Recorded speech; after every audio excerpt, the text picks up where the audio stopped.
Alors, je vais parler aux jeunes filles qui ont le comportement de se déshabiller sur les réseaux sociaux, qui dansent.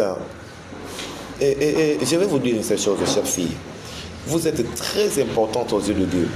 Quand Dieu te regarde, il voit un bijou. Quand Dieu te regarde, il voit sa maison. Quelqu'un ne peut pas dormir dans une maison sale.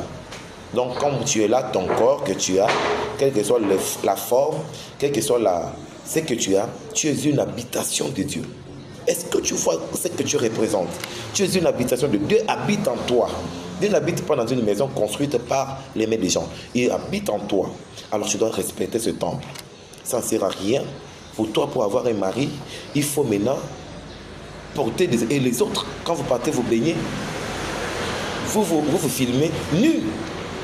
Mais qu'est-ce que l'homme va épouser aussi longtemps que tous les hommes ont déjà vu ça? Qui peut acheter un manioc non couvert? Personne. Tu es un manioc d'échantillon. Le manioc d'échantillon, il y a des papillons qui atterrissent, il y a des mouches qui atterrissent. Voilà pourquoi vous vieillissez chez vos parents. Pourquoi? Parce que vous êtes déjà des objets sexuels.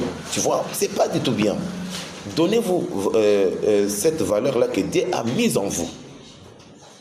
Et ceux-là qui veulent aller au mariage, on ne peut pas donner à une personne le mariage qui a déjà ce mariage.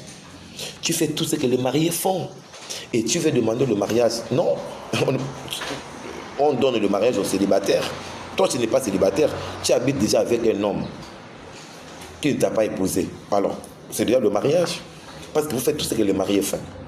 Ça, il ne faut pas aller accuser l'esprit de célibat pour rien. Non, c'est toi-même. Parce que tu demandes à Dieu le mariage en étant dans le mariage. Non, Dieu va donner les célibataires qui sont chez leurs parents. Toi, tu vis avec un homme qui ne t'a pas épousé.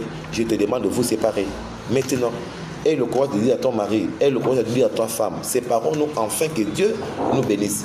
Parce que la Bible nous dit que les fornicateurs n'hériteront jamais le royaume des cieux. Les fornicateurs finiront en enfer. Chers messieurs, si vous mourrez maintenant là, vous qui vivez, tu vis avec une fille d'autrui que tu n'as pas épousée. Et les enfants t'appellent papa. Oui, tu es un papa fornicateur, un papa qui finira en enfer. Libère cette femme, ce n'est pas ta femme. Alors, tu dois avoir le courage de lui dire non, ma belle, séparons-nous. Et la fornication ouvre la porte à la pauvreté. Voilà pourquoi tu travailles et rien ne marche dans ta vie. Tu travailles, tu es dans les bons, dans les dettes, rien ne marche. Mais pour payer la maison, c'est difficile. Pour en manger, c'est difficile. Pourquoi? Le diable rentre chez toi, il se balade.